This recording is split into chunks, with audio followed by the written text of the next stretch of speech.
Então nós estamos na terceira semana da Quaresma, né?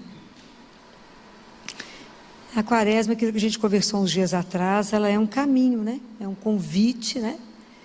Quando a gente entra na Quaresma, né? As pessoas perguntam para você: o que vocês estão celebrando na Quaresma? Né? Por que tem a Quaresma? A gente está renovando a esperança naquele que nos tirou da morte para a vida.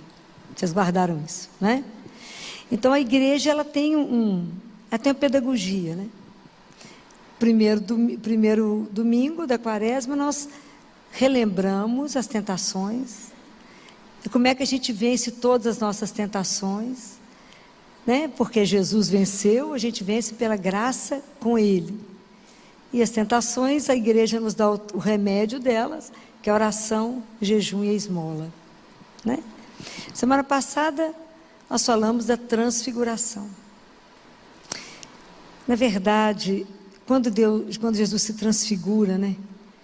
É para que a gente possa começar a entender que a nossa vida é chamada para um projeto muito maior do que a gente imagina. É muito maior. A nossa vida está a serviço de algo muito maior, de um amor muito maior. Nós é que não temos dimensão disso, porque o pecado, ele nos desfigura. A gente vai ficando desfigurado. E à medida que a gente vai se convertendo, que vai permitindo a ação de Deus em nós, a gente vai sendo transfigurado, né? Para entender que nós somos filhos de Deus. É isso que a gente precisa compreender, porque o tempo inteiro da Quaresma nos volta para o nosso batismo. Viver com fidelidade o batismo é viver com a consciência que somos filhos de Deus. Filhos e filhas, não qualquer um, mas um filho amado. E nesse domingo, a gente tem um encontro, a gente é chamado para ver o encontro de Jesus com a samaritana. Todos vocês viram o evangelho longo, quando Jesus vai passar pela Samaria, assenta no poço de Jacó, é meio-dia, ele está cansado, chega uma mulher samaritana, ele olha para ela e fala: dá-me de beber. Ela fala: como é que você, sendo judeu, me pede para tomar água? Eu sou samaritano. Os samaritanos com os judeus não combinavam, porque os samaritanos são meio judeus, na verdade são descendentes dos assírios. Então eles também acreditavam no Deus de Israel, só que muita coisa era do jeito deles, então eles tinham outro monte para adorar, então eles viviam em conflito, né? Então eles não conversavam, mas eles esperavam o Messias, tanto que a samaritana fala com ele: a gente espera o Messias. Esse evangelho, ele é de uma riqueza impressionante. Nós podemos avaliar ele sobre vários aspectos e poderíamos fazer um curso só sobre esse evangelho. Mas o que eu quero chamar a atenção de vocês é que quando a igreja nos chama para esse diálogo de Jesus com a samaritana, a gente fala: mas o que tem esse diálogo a ver comigo? Esse diálogo a gente repete hoje. Hoje nesse mundo, né, na sua idade, no momento que você está, nós fazemos essa conversa com Jesus o ano inteiro. Porque Jesus faz uma conversa com a samaritana, que ele vai provocando a samaritana para que ela vá se revelando a ele quem ela é, apesar dele já saber tudo. Quando a gente se propõe a esse diálogo com o Senhor, a gente também vai sendo provocado por ele. Onde que hoje é o poço de Jacó? Onde hoje é o poço de Jacó? Vocês frequentam, onde que é? A igreja. Hoje estar na igreja é o grande poço de Jacó, porque você vem e encontra com a palavra, e você encontra com o verdadeiro alimento, que é Jesus, que mata a nossa sede e mata a nossa fome e nos sustenta. Ele que se dá a nós. E se a gente tiver honestidade, franqueza, clareza, à medida que eu vou conversando com o Senhor, que eu vou me abrindo a Ele, eu vou descobrindo exatamente quem eu sou, para que Ele possa me curar. Para que Ele possa fazer com que não é o que eu fui, não é o que eu sou que me define, mas que eu sou chamada para um projeto muito maior. Vocês já pararam para pensar que quando Deus te criou, o que será que Ele pensou? Quando Ele te criou. Então quando a gente se permite se abrir a Ele, a gente abre para uma possibilidade daquilo que Deus quer fazer na sua vida. A questão é que a gente não confia, né? Mas Deus tem um projeto para a vida de cada um de nós, que a gente passa ao largo. E a gente dificilmente consegue compreender um Deus que tem sede. E Deus tem sede de cada um de nós, tem sede da nossa vida, tem sede da sua fé. Então quando você vem à igreja, Ele tem sede da sua fé. Quando Ele falou isso lá na cruz, tenho sede, Ele morreu falando, tenho sede, né? Mas a gente não pode imaginar que Deus tem sede da minha vida, sim, da minha história. Sim, a gente tem que tomar consciência que aqui a gente é peregrino, né? Que nós estamos aqui estrangeiros, essa terra não é nossa, não somos daqui. Estamos aqui, mas não somos daqui. Nós somos do céu, somos cidadãos do céu, mas nós estamos aqui. Então entender que nós estamos aqui a caminho. Eu preciso parar e pensar, é isso que a igreja me convida nesse domingo. De verdade, qual é o seu desejo? Às vezes a gente não tem noção, porque o mundo nos enrola de uma tal forma, e que é normal pela natureza humana, que a gente quer o poder, é a beleza, é o prestígio, é o dinheiro, é o aplauso, é aonde eu passar todo mundo fala, uau! Isso que é um monte de ilusão, que isso sim é ilusão, isso é uma água estagnada, que não vai nos levar a lugar nenhum, que daqui a pouco ela apodrece, a gente toma dela e se envenena. Mas saber de verdade quem nós somos. Quando Jesus vem nesse diálogo conosco aqui para poder conversar, aí a gente percebe onde você está como cristão. Essa é uma pergunta que a gente precisa se fazer. Aonde eu estou como cristã? Qual a consciência que eu tenho? Sabe o que é duro? Duro é a gente perceber que a gente colocou nossa vida espiritual num piloto automático. E a gente acha que vida espiritual é ir à missa domingo, de vez em quando rezar o terço, de vez em quando fazer uma boa ação. E a gente acha que a vida espiritual se resume nisso. E que Deus participa alguma coisa da minha vida, mas Ele não participa de tudo. Então eu não tenho desejo de Deus, então eu não consigo compreender que sede é essa, eu não tenho essa sede de Deus. Porque a coisa pior que pode acontecer para qualquer um de nós cristãos é estar saciado de Deus. É achar que o que eu tenho já está bom. Eu sei que Ele é filho de Maria, eu sei que foi salvação do Espírito Santo, eu sei que teve São José, eu sei que teve os apóstolos, e está bom. De vez em quando alguém adoece, ou quando eu tenho um diagnóstico de uma doença grave, eu de repente acordo e falo, uau, como é que é a vida mesmo? Aqui é que eu sou chamado? Mas nós precisamos despertar antes. E a gente descobre que a nossa vida espiritual é morna. Ela está na assídia, não tenho desejo. É o que a gente pergunta, está tudo bem? Você fala, tá. O que você tem? Não sei. Tem um buraco dentro de você. Falta alguma coisa, você não sabe o nome daquilo. E eu confundo aquilo com vontade de ter alguma coisa. Aí eu acho que o que está faltando é aquele carro, último modelo. Aí compro o carro, já olho para o carro não está tão bonito botar na vitrine. Não, então não é o carro, então é uma casa, não sei aonde, então não sei o quê. E a gente vai se enchendo de coisas materiais, e na verdade a nossa falta é dele. O nosso desejo é dele. Que quem pode saciar a nossa sede é só um, é o Senhor. Aí a gente percebe que a nossa vida não tem sabor, que a gente não tem gosto na vida. É uma vida tão mais ou menos, tão água de chuchu rala, viu falando nisso, só que ninguém nem come mais chuchu, tanto que eu falo nisso. Mas é uma água de chuchu rala, aquela vida sem vontade, aquela coisa que levanta e repete tudo do mesmo jeito, e se arrasta pela vida, e fala, ai que tédio, ai que cansaço. Igual o menino que chegou no consultório e falou, estou com ódio, não aguento mais ir à Disney, mais ou menos isso. Uns chorando que quer ir à Disney, outro falou assim, eu falei, você me vai matar o Mickey, gente, se vocês não tirarem, vai matar. Vai estrangular o Mickey, de tanto ir à Disney. Não aguenta mais, está um tédio para ele. A vida tem que ter mais, a vida tem que ter sabor. Eu tenho que entender que a minha vida tem um sentido. Eu tenho que entender que a minha vida tem um propósito. Eu tenho que entender que eu fui sonhada, que eu fui sonhado, que eu sou um sonho de amor sonhado. Que Deus, quando me pôs na mão e me fez, Ele falou: essa eu estou mandando para fazer isso. Já pararam? Já pararam, já se colocaram na mão dele, já imaginaram que ele pensou, que você só existe porque ele sonhou? E aí nós não vivemos isso, a gente não vive em profundidade a nossa fé está sempre andando paralelo.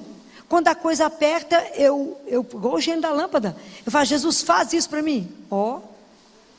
E ele não está a seu serviço não, bem. Eu sei que está a serviço dele. Tem uma coisa errada. A gente acha que religião é mágica. Reza para mim para dar certo. Primeiro eu fiz tudo, não pedi opinião, depois põe todo mundo para rezar.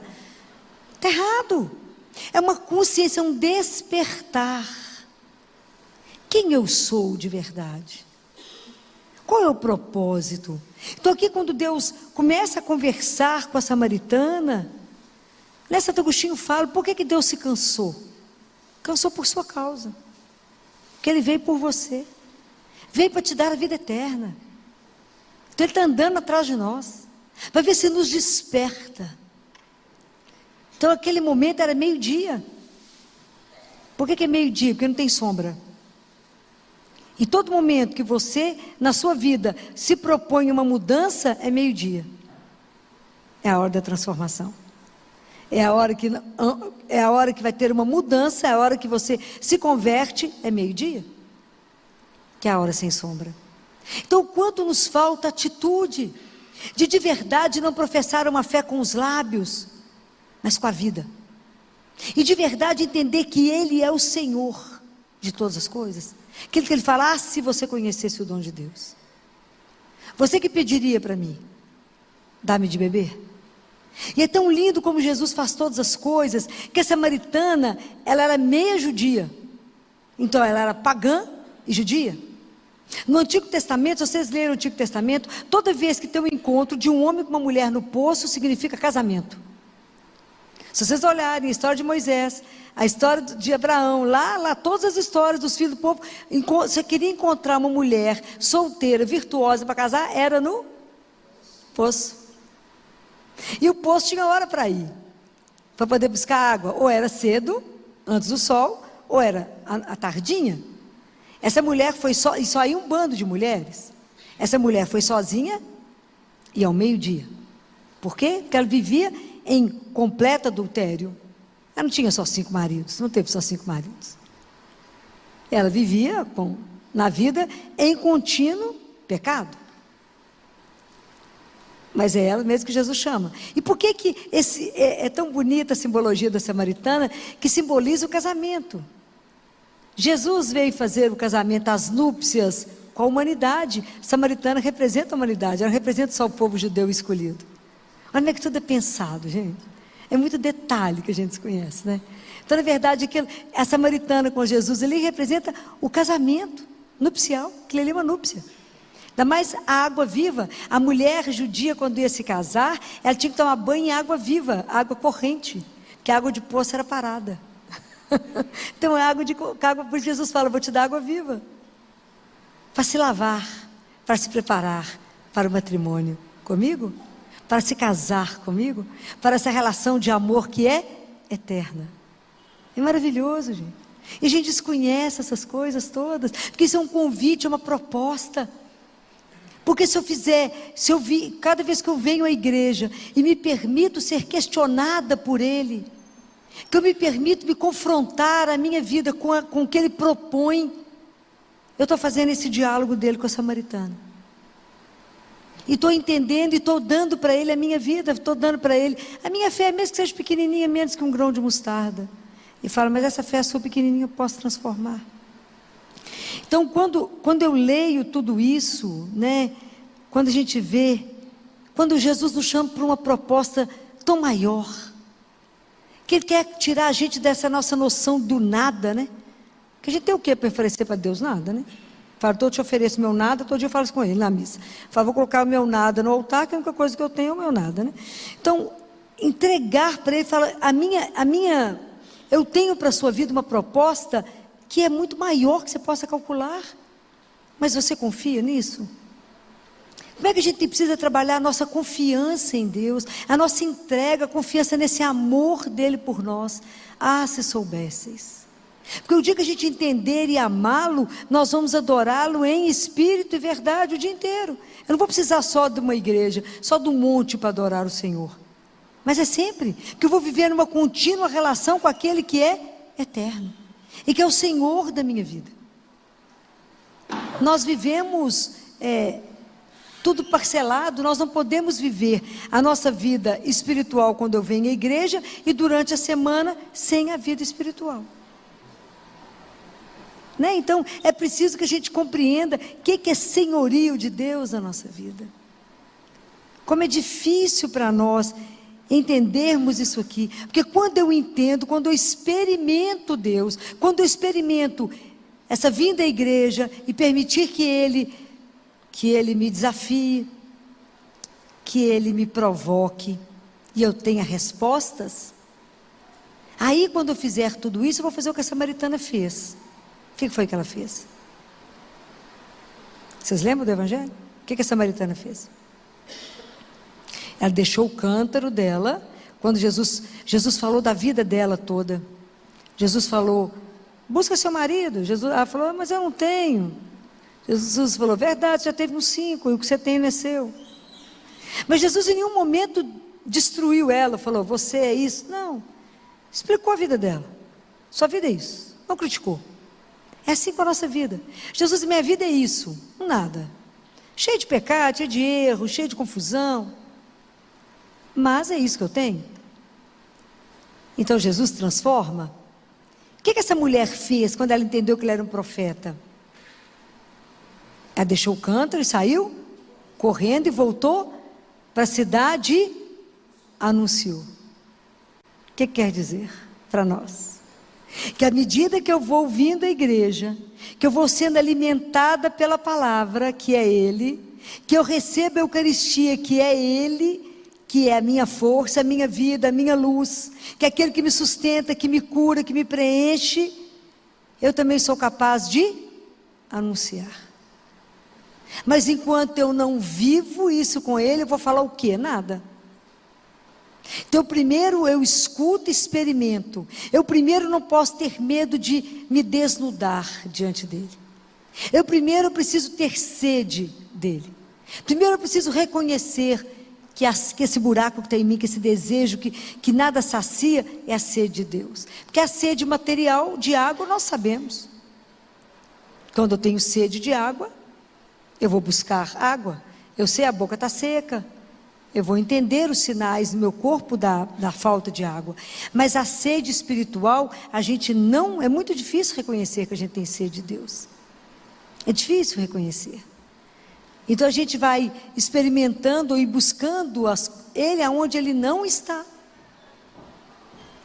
Eu vou buscando por Deus ou por alguma coisa que eu não sei o que é que eu estou querendo, que eu estou desejando. Então esse evangelho é de uma riqueza, porque ele me confronta comigo. Então, eu sei que a gente é tentado, mas que a gente pode vencer. Eu sei que nasci para algo maior, e Deus hoje confronta a minha vida. E você tem sede de quê? Já parou para pensar? É aquele pessoal que fala, a pessoa olha para você e fala, tá tudo bem? Você fala, tá mesmo. Tá, mas você está assim, meio batida, meio esquisita. O que você tem? Nada. E nem a pessoa sabe o que ela tem. É nada mesmo. O que você tem? Nada. Está faltando alguma coisa? Não sei. Não, está tudo bem, mas não está nada bem. A pessoa está naquela marasmo, né? Aquela coisa sem atitude. Aquela pessoa que convive. Sabe aquele povo que não tem expressão para nada? Está chovendo, não reage. Tem sol, não reage. Sabe aquele povo que você fala, minha filha, sacode para a vida. Nada vibra. É a mesma cara, a mesma expressão. Ó vida, ó céus, né? Aquele tédio. Aquele povo, aquela normose, fala, não pode, gente. Tem que ter emoção na vida, aquele povo sem emoção. Não ri, não chora, está tudo igual. Nada faz você vibrar, nada faz você balançar, não é possível. É isso, porque nós temos que viver a vida com Deus, ela é uma vida intensa. É uma vida de energia, uma vida de alegria. Porque quem segura o Espírito Santo? Ninguém. A energia dele é uma coisa alucinada. Então, hora que eu falo com esse, vão descansar assim só um pouquinho. Porque não descansa, né? Então, o que ele desperta em nós? Qual é a consciência que ele colocou em você, que você está desenvolvendo, do que é a sua vida? Diante dele. Se hoje você for chamada, hoje, agora, para estar diante de Deus, o que você vai apresentar a ele?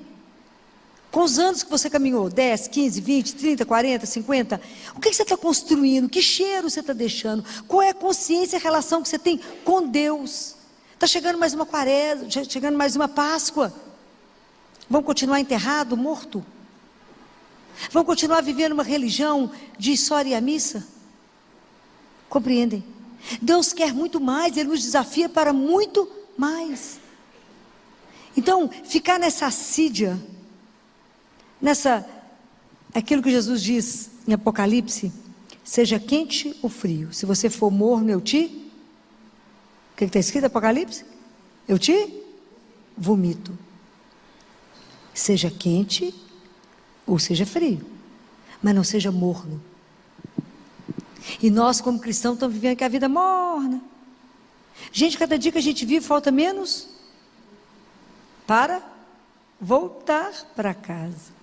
E a vida eterna é real. É real. Tanto que Jesus passou 2 dias lá com os samaritanos, que eles pediram a Jesus, fica conosco. E Jesus é tão interessante, que os discípulos falaram assim, eles foram buscar comida para Jesus, falaram, come Jesus, ele falou, não, já comi. Eles pensaram assim, será que alguém trouxe um sanduíche para Jesus? Ele falou, mas a minha comida vocês não entendem, porque o meu alimento é fazer a vontade daquele que me enviou. E aí ele fala com eles assim, ele fala assim, vocês falam que a colheita está para chegar, mas ele já está falando o que ele está vendo dos samaritanos, porque quando ele conversa com a samaritana, ela fala, eu sei que vai vir o Cristo, que vai nos ensinar tudo. Então Jesus percebe que eles já estão preparados, mas eles não têm a verdade absoluta. Vocês imaginam que enquanto ela conversa com ele, ela fala, nós sabemos que vai vir o Cristo, que vai nos ensinar de tudo. Jesus fala, vai vir, sou eu. Não. É para cair mortinha. Como é que é? Sou eu, bem, estou falando com você? É espetacular uma coisa dessa. Então Jesus percebe, ele fala, mas os apóstolos não entendem, ele fala, eles estão prontos para a colheita. Então Jesus fica lá 2 dias, e muitos se convertem, e muita coisa acontece. Então ele passou pela Samaria, porque é a nossa vida pagã. Hoje nenhum de nós aqui, onde eu não sei se tem judeu aqui, mas a grande maioria não veio de uma raça escolhida, mas nós somos o fruto da redenção dele. Então hoje a gente precisa se ver, né? Ver a nossa vida espiritual. Nós temos que ver a nossa conversão. Nós não podemos passar por uma Páscoa da mesma forma que nós entramos na Quaresma. Nós temos que ter a ousadia de nos questionar, de permitir ser questionada por Ele, de permitir Jesus nos provocar e falar, é só isso mesmo? Mesmo assim, dá-me de beber. Eu tenho sede da sua vida. Na minha, desse nada, é da sua história. Eu tenho sede, me dá. Por que a gente não se entrega? Por que a gente é cheio de ressalvas com o Senhor? Por que a gente não se entrega? Por quê? Fala. Por que vocês não entregam? Porque já não acredita que somos amados. Que o amor dele por nós é incondicional. Nós não acreditamos, gente, que cada um de nós é como se fosse o filho único dele. Que todo o olhar dele está voltado para você. E que Deus não vai deixar, né? Que Deus vai cuidar e de cada coisa que acontecer na sua vida, Ele está junto. E coisas que a gente acha que a gente não dá conta, Ele nos carrega. Porque a nossa vida é para um propósito muito maior. Mas a gente não confia, a gente confia nas nossas forças. Na minha mão, naquilo que eu sou capaz de fazer. Na minha conta bancária, no meu poder de sedução, na minha beleza, no nome da família. Isso resulta em quê? Em nada. Em nada. Deus é Deus. E eu vejo coisas que é de impressionar. Há uns dias atrás, eu estava com uma criança no CTI, 5 meses de vida, que não nasceu conosco, veio de outro hospital, já síndrome de Down, problema de coração muito grave, e foi para a Santa Casa. Foi ser operada, chegou lá milhões de infecção, até melhorar. Muito bem, foi operada. A casa era muito grave, muito desnutrida. Durante a cirurgia, que tem que ser extremamente monitorizado, na hora de colocar, a fazer a monitorização que a gente chama de PIA, que é a pressão dentro da artéria contínua, ela fez um espasmo da perninha. Quando chegou no CTI, a perna direita estava muito feia, o plantonista já tirou. E a gente ficou acompanhando aquela perna, fez Doppler e viu que tinha 70% de obstrução.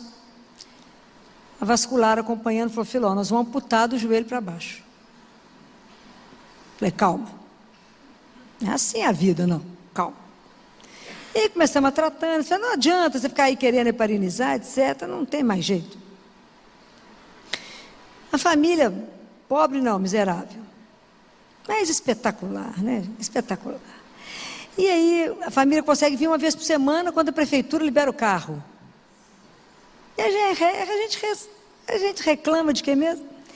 E aí eu com eles lá, desenfaixei a perninha para eles. Primeiro conversei com eles, assentei na sala, expliquei, mas uma coisa é explicar, outra coisa é ver. Aí desenfaixei a perninha toda para que o casal pudesse ver a perna preta, gelada. Aí falei com o pai: pode ser que a gente tenha que tirar, mas estamos acompanhando, estamos tratando, acompanhando e rezando. Ele olhou para mim e falou assim: doutor Filó, posso falar uma coisa com a senhora? Pode, vai falar. Se essa menina tiver de ser nossa mesmo, Deus dá, vai devolver. E quando Deus dá, doutor Filó, quando Ele devolve, Ele não deixa tirar nem um pedacinho. Ele devolve inteira, doutora. Falei: que assim seja, meu filho. Amém, né? Faixei a perna do menino. Como é que vocês acham que está a perna dela? Perfeita.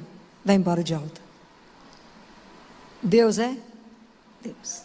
Como é que nós estamos longe de uma confiança dessa? De uma entrega dessa? Nós estaríamos lá xingando a Deus, querendo matar os profissionais, né? Falar: vamos processar vocês. O que esse homem falou? Ô doutor, se for nós, Deus devolve e não tira nenhum pedacinho. Vai ver a perna do menino. O dia que nós abrimos, né, curativo, numa das sextas-feiras, a supervisora me gritou, falou: doutor Filó, corre aqui. Quentinho, vermelhinho. Falei: gente, não põe de louco. A gente vê a vida voltar, né? A última palavra de quem? Mas como nós estamos longe de viver isso, né? Como nós estamos longe de confiar, de entregar nesse amor. Essa família tinha o quê? Nada. Assegura em quê, gente? Na fé. Quando tem assim, não, doutor Filó, a gente até quer pedir desculpa, senhora, que a gente fica incomodando a senhora, ligando, eu deixo meu celular com eles. Mas é porque a gente quer saber no dia que está longe. Então, só desculpa se a gente incomoda. Ok? Pensa nessa mansidão que ganha o coração dos homens. E nessa humildade que ganhou o coração de Deus. Está lá para voltar para casa, vai voltar essa semana. Perfeita. É espetacular. As coisas que eu vejo acontecer diante da fé daquele povo humilde, porque aprender a se entregar. Então, dá-me de beber, me dá sua vida, e você verá o que eu posso fazer com ela. Como é que eu posso transformar a sua história? Mas de verdade me tenha como Senhor da sua vida, como de verdade viva uma relação de intimidade comigo, de verdade me deseje para que eu possa saciar a sua vida, para que eu possa encher a sua vida de sentido e dizer: comigo que você anda, eu caminho com você, ao seu lado, te sustentando. Se você chora, eu enxugo suas lágrimas. Você quer correr, eu te dou asa. Não precisa ser como meu cliente resolveu, 3 anos de idade, que ia ser mais rápido que a luz. Imagina o que aconteceu, caiu de cara, quebrou o nariz, dente, etc. Tia Filó, eu vou correr de novo. Não, santo, não precisa correr dessa forma. Então, mas Deus dá asa de águia. O que nos falta para viver e para poder adorar a Deus em plenitude, entender que Ele é nosso alimento e desejar o Senhor em cada Eucaristia? A gente não pode entrar numa fila de Eucaristia sem desejar Deus de coração. A gente entra na fila como se estivesse numa fila de supermercado. Nós estamos recebendo um Deus vivo, que não desistiu de nós, que permaneceu conosco, que é o nosso alimento, é a nossa vida, deveria ser o nosso amor. E nós vivíamos mais ou menos com o coração corrompido com outras coisas. Qual que é a primeira palavra que a gente fala quando recebe a Eucaristia? Nada? Vocês ficam mudo quando recebe ele? Amém? É. O que vocês falam, gente? Fala, obrigado, Jesus. Obrigado porque o Senhor não foi embora. O Senhor não desistiu de nós. O Senhor permaneceu para ser o nosso alimento, o nosso sustento, para me dar força para andar. Quando eu não consigo andar, o Senhor me carrega. É assim, para falar comigo, não tenha medo, eu estou aqui.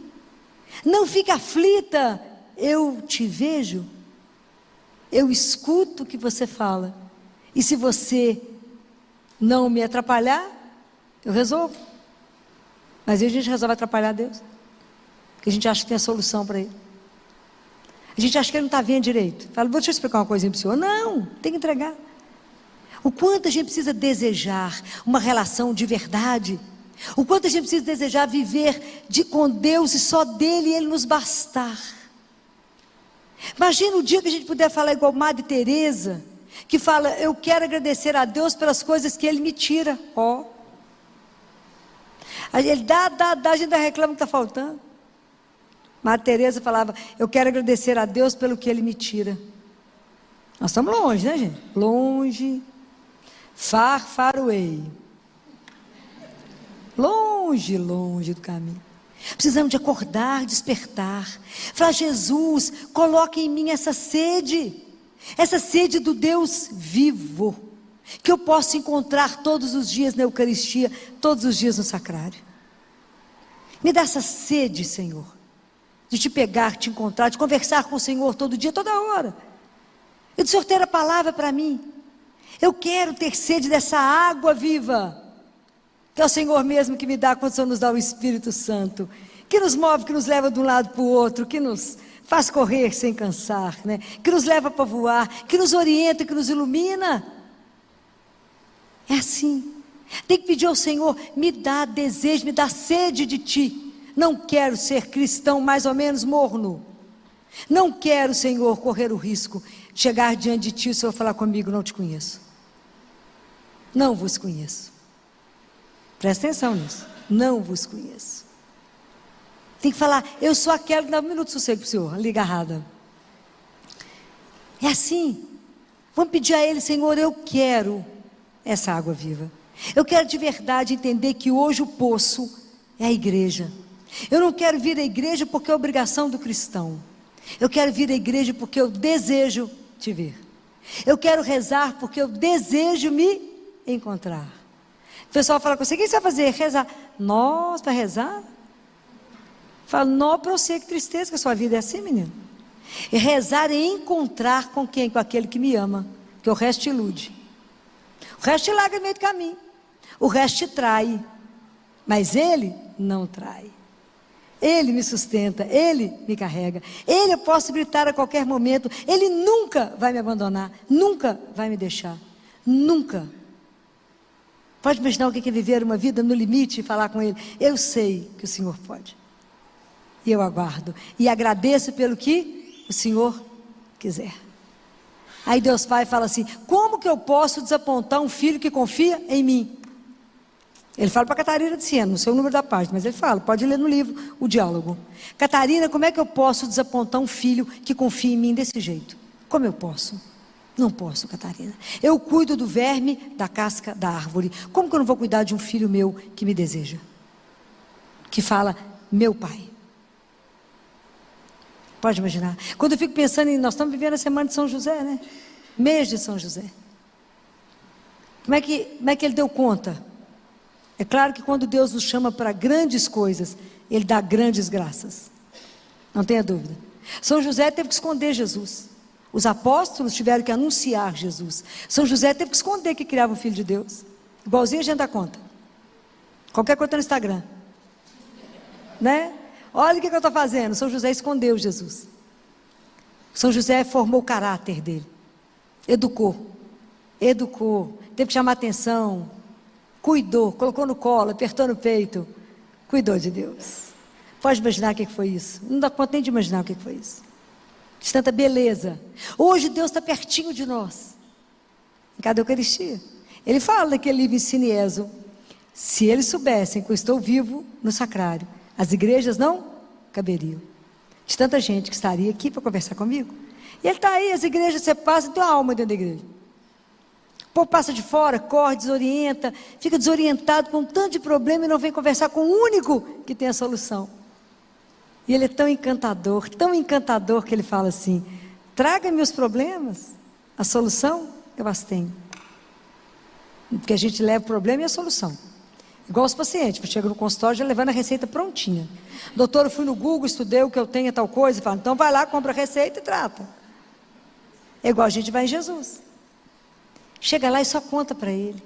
Fala: Jesus, aconteceu tal coisa, eu vim entregar para o Senhor. Por quê? Porque eu confio. Porque o Senhor muda qualquer coisa. Deus quer uma relação conosco, gente, íntima. Ele quer que você tenha sede dele, porque nós nunca vamos ter sede na proporção que ele tem de nós. Do amor que a gente poderia ter por ele, da fé, e tudo que a gente fizer ainda é nada para o Senhor. Então é preciso que a gente avalie a nossa vida com coragem. Assente diante dele e fala: Jesus, vamos repassar a nossa vida? E hoje eu quero dizer para vocês: não fecheis os vossos corações, não feche o ouvido. Lembra do Salmo de domingo: não fecheis os vossos corações. Se hoje o Senhor te chama, fala com você, não feche os vossos ouvidos, não feche os vossos corações, como os nossos pais, quando tentaram o Senhor no deserto, lá em Massa e Meriba, que desafiaram Deus. O Senhor está no meio de nós? Acontece alguma coisa, a gente fala: mas o Senhor está comigo? O Senhor me ama mesmo? O Senhor está me olhando? Quando as pessoas deveriam falar: seja feita a vossa vontade. Quanta coisa Deus precisa domar no nosso coração. Então, essa provocação que eu estou fazendo com vocês, é para que vocês tenham coragem de se colocar diante dele e falar: Senhor, cura isso em mim. Cura a minha soberba. Cura tanta coisa em mim, Senhor. Eu preciso de diminuir para que o Senhor cresça em mim. Me ajuda. Eu quero viver de verdade somente do Senhor. Eu quero ser dependente do Senhor como o ar que eu respiro. Eu quero poder viver adorando o Senhor noite e dia em mim mesmo. Eu quero ter a consciência que o Senhor habita em mim. Eu quero ter consciência que eu sou um templo onde Deus habita. Mas que o pecado já possa ter expulsado. Me ajuda a recomeçar a minha história. Me ajuda. Me ajuda, Senhor, a rezar a minha sede. Não no tamanho que eu imagino, porque eu nem tenho dimensão da sede que eu tenho do Senhor. Mas da forma como o Senhor vê a minha sede. Me ajuda. Na proporção que o Senhor vê, reza a minha sede. Reza por mim, Senhor, a minha sede. Para que eu consiga ser saciado de Ti. Me ajuda a viver uma vida cristã verdadeira, coerente. Porque eu quero me encher de Ti para Te anunciar para o mundo. Quer dizer para as pessoas que andar com o Senhor é algo espetacular. Que é uma presença escandalosa, do ponto de vista, que é uma coisa louca mesmo, caminhar com Deus, com a consciência daquele que te olha, que te conduz, que você pode só chorar e somente Ele sabe por que você chora. Somente Ele sabe por qual razão são aquelas lágrimas. Aquele que te dá o peito, aquele que te aconchega, aquele que tem alegria quando sabe que você vai visitá-lo, aquele que está feliz quando você está na fila de Eucaristia, que Ele vai te encontrar, e vai te renovar as forças, e vai te colocar de pé. É isso, Deus deseja uma vida de verdade. Para isso Ele veio, atravessou o mundo, para nos buscar, nos tirar do reino do Satanás para o reino de vida. Tirou você da morte e colocou na vida. Então por isso nós não podemos ser cristão morto nem morno, mas é preciso em nós ter a marca do cristão, que é qual que é a marca do cristão? Que alguém tem que te olhar e saber? Alegria. Quando você é uma pessoa feliz, a sua alegria irradia Deus. Chega no seu ambiente de trabalho, daquela alegria que não te pertence, E todo mundo vai querer ficar perto de você. Porque uma gota de mel atrai mais do que um pote de fel. Seja numa alegria, chega toda feliz. Não à toa, não é uma alegria por nada. É uma alegria porque eu tenho Deus que caminha comigo. Eu tenho um Deus que sonhou comigo, podia não ter sonhado. Que me convidou à vida e me disse, é eterna. Para sempre você vai estar comigo. Vem para cá me visitar, porque você já vai treinar a me contemplar face a face. Não gosto nem de imaginar o que vai ser isso. Poder olhá-lo face a face. Vem porque a vida é eterna. Não pode ser menos, né? Eu dizia para uma mãe segunda-feira lá no CTI, quando o menino de 2 anos morreu, uma cardiopatia também muito grave, uma criança belíssima, e aquela moça tão jovem com um filho morto no colo, é pietar, não é? Eu abracei ela e disse para ela, existe uma mulher que conhece essa dor, porque também teve um inocente no colo, teve um justo, e somente ela sabia que ele era filho do Altíssimo. Ela sabia que ele era filho dele. Isso aqui é um anjo de Deus, volta para casa. Então, somente Nossa Senhora, eu falei com ela, minha filha, não pode ser só isso, não é? A vida não pode encerrar aqui.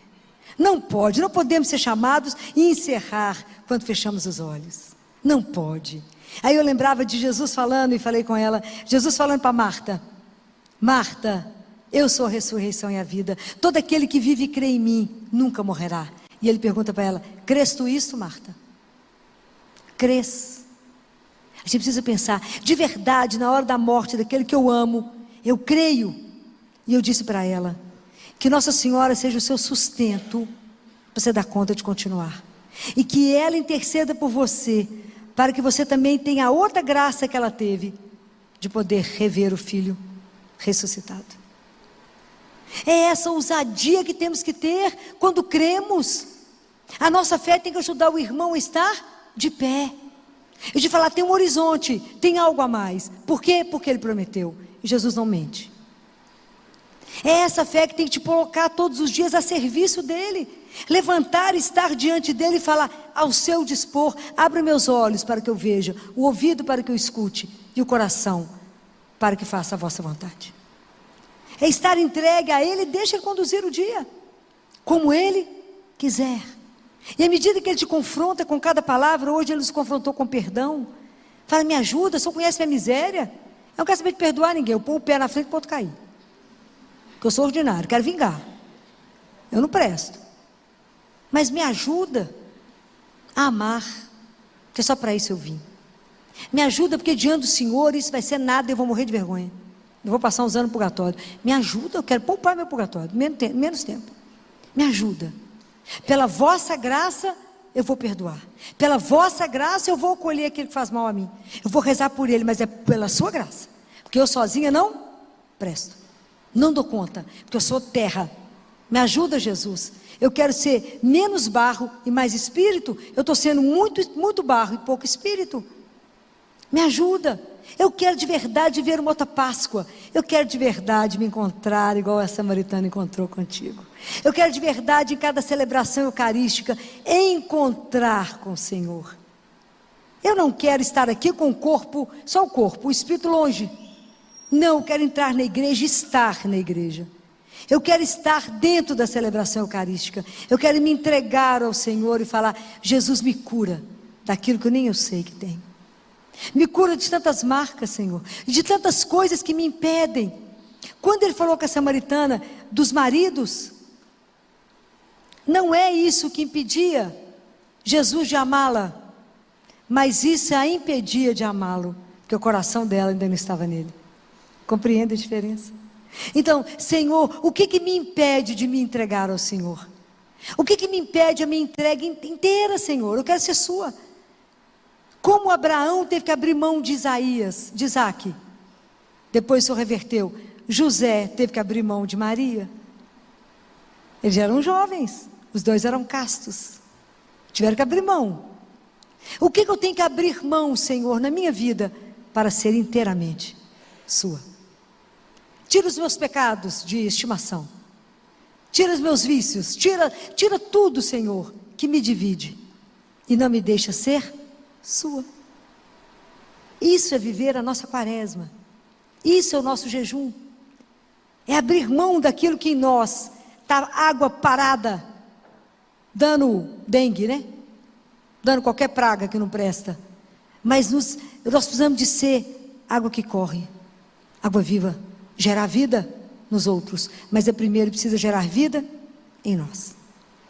Então que Nossa Senhora que viveu essa entrega completa a Deus, completa. Nossa Senhora não fez nenhuma restrição ao que Deus quis fazer nela. Por isso ela é um modelo para nós. Vocês olham para Nossa Senhora e falam, é assim que Deus me quer. Ela é a imagem do que Deus quer dos filhos dele.